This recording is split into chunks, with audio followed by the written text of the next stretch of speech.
The U.S. Army began a mission to transfer ISIL detainees from northeastern Syria to Iraq. They had previously been held at a facility in Hasakah.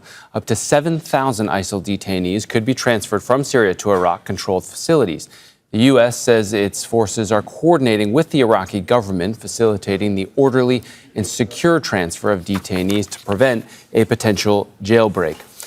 Eamon Ogana joins us now live from Damascus. So, Eamon, we're just getting this news in the last hour. What exactly do we know about who will be moved and how exactly the logistics of this are going to work? Yes, that's right. Just in the last hour, CENTCOM, US Central Command, which is responsible for US military operations in the Middle East, announced that it had successfully transferred 150 prisoners from Syria's Hasakah province to secure locations in Iraq. And they said that in the coming days, some 7,000 ISIL prisoners could be transferred the same way. The Ministry of Interior confirmed this, saying that a plane left this afternoon from Syria to Iraq, and they said they welcomed the operation. Now, this comes after a recent statement by Tom Barak yesterday saying that the relationship with the SDF as the primary force in countering ISIS has largely expired.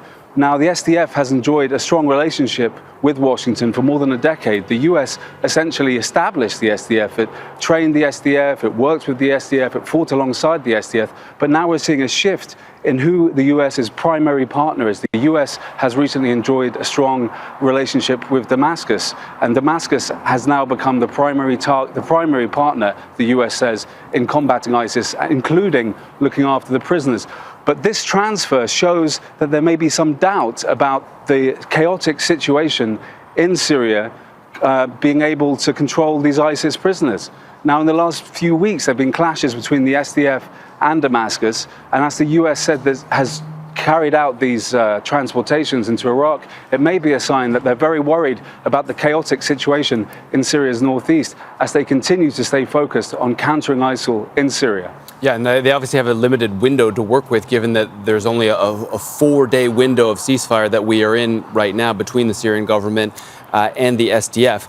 Obviously, Eamon, these prisoners are a big deal, a big concern for the United States. I wonder if you could just give our viewers the bigger picture here. How many ISIL prisoners and camps are there?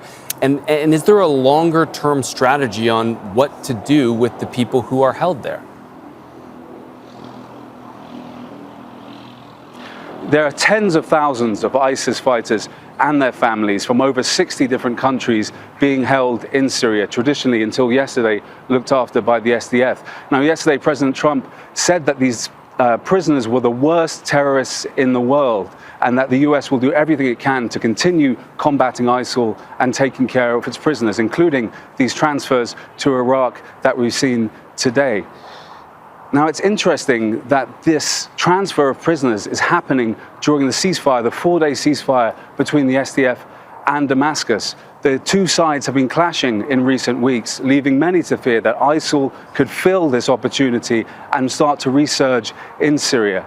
Now, we've heard from government sources that the reason these transfers are happening today and in the coming days is that the US is extremely worried that the fighting between the SDF and Damascus could see mass releases of prisoners. 120 prisoners escaped from Shaddadi prison in Hasakah yesterday. So it's telling that this prison transfer is happening during this 4-day ceasefire, as everyone's worried that the situation in the northeast might spiral out of control and the two sides might be in open conflict once again. Yeah, they've already seen more than 100 prisoners go free. Surely they don't want to see thousands of prisoners go free.